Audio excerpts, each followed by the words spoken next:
क्या आप जानते हैं कि अर्तुगरुल गाजी ने ही दुनिया की सबसे ताकतवर सल्तनत की बुनियाद रखी थी।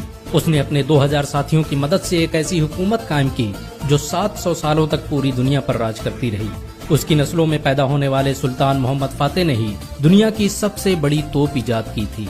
अर्तुगरुल के जरिए स्थापित की गई सल्तनत उस्मानिया ने दुनिया को सबसे ज्यादा वैज्ञानिक और डॉक्टर दिए। रॉकेट टेक्नोलॉजी पर आधारित दुनिया का पहला जहाज सल्तनत उस्मानिया में ही बनाया गया था। अर्तुगरुल ने डॉक्टरों और आलिमों की एक बड़ी जमात तैयार की थी जो मुफ्त में लोगों की मदद करती थी। इनका पूरा खर्च अर्तुगरुल खुद उठाता था। अर्तुगरुल अकेला इंसान था जिससे मंगोल भी दहशत खाते थे। 13वीं सदी ईस्वी में जब मंगोलों ने मुसलमानों के सारे बड़े शहर तबाह कर दिए तो अर्तुगरुल ने सोगूत में दुनिया की सबसे ताकतवर सल्तनत की बुनियाद रखी। अर्तुगरुल काई कबीले के मशहूर शासक सुलेमान शाह का बेटा था। सुलेमान शाह ओगोज की नस्लों से थे जिन्होंने चीन से भागकर ईरान और शाम में पनाह ली थी। आपको ये जानकर हैरानी होगी कि चीन में आज जिन उइगर मुसलमानों पर जुल्म हो रहा है वो ओगोज की नस्लों और अर्तुगरुल के खानदान से ताल्लुक रखते हैं। बहुत कम लोग जानते हैं कि अर्तुगरुल गाजी ने कुरान को अपना संविधान बनाया था। उसकी हुकूमत में सूद और ब्याज के इस्तेमाल पर सख्त मनाही थी।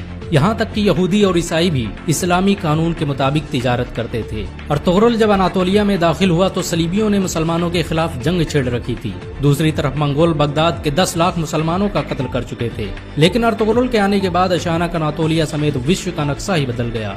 अर्तुगरुल की शुजाअत और हिम्मत से दुश्मन भी कांपते थे। उसने अपने चंद साथियों की मदद से चंगेज खान की फौजों को घुटने टेकने पर मजबूर कर दिया।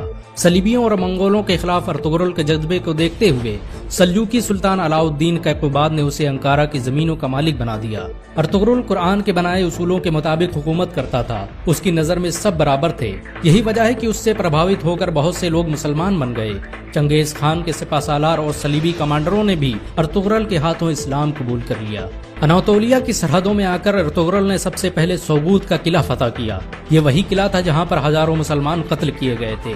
सोगूत को फतह करने के बाद अर्तुगरुल ने वहाँ ऐसा निजाम कायम किया कि वो सल्जूकी सल्तनत का सबसे अमीर शहर बन गया। उसकी हुकूमत में यूरोप की एक बड़ी आबादी व्यापार करने सोगूत आती थी। अर्तुगरुल बड़ा ही इंसाफ पसंद था। उसकी तलवार हमेशा म्यान से बाहर रहती थी। सल्जूकी सल्तनत के खिलाफ साजिश रचने वाले सादुद्दीन कोपेक से लेकर कमांडर ड्रैगोस को उसने सरेआम कत्ल कर दिया था। अर्तुगरुल ने जिस सल्तनत की बुनियाद रखी उसने मात्र 100 साल के अंदर ही आधी दुनिया को फतह कर लिया। इस सल्तनत की सरहदें एशिया से लेकर यूरोप और अफ्रीका तक फैली हुई थी। यहाँ तक कि पूरा भूमध्य सागर खिलाफत उस्मानिया के कब्जे में था।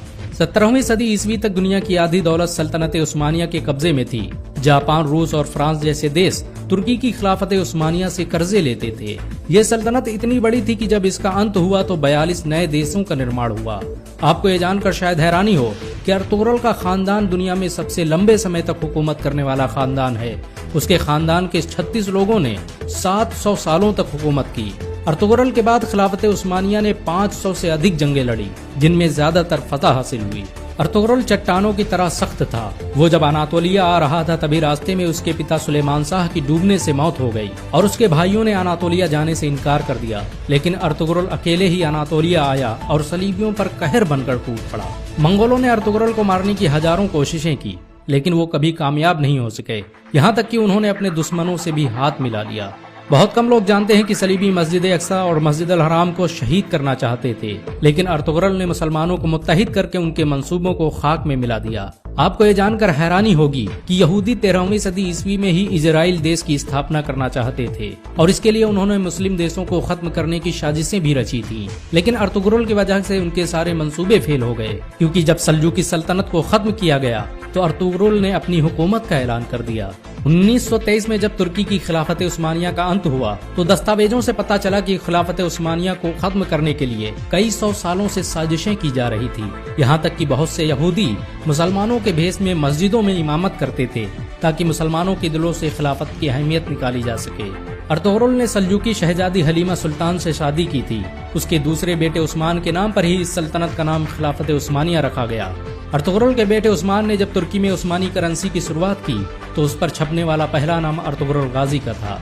2014 में तुर्की के राष्ट्रपति रजब तैयब अर्दोगान के कहने पर अर्तुगरुल की जिंदगी पर एक ड्रामा भी बनाया गया। अर्तुगरुल की जिंदगी पर बना यह ड्रामा इस समय दुनिया में सबसे ज्यादा देखा जाने वाला ड्रामा है। इसे 90 से अधिक भाषाओं में अनुवाद किया जा चुका है और दुनिया के 150 से अधिक देश इसका लाइव प्रसारण कर रहे हैं।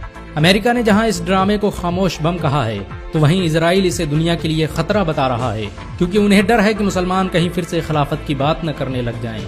सच तो ये है कि मुसलमानों के दिलों में अर्तुगरुल का नाम आज भी जिंदा है।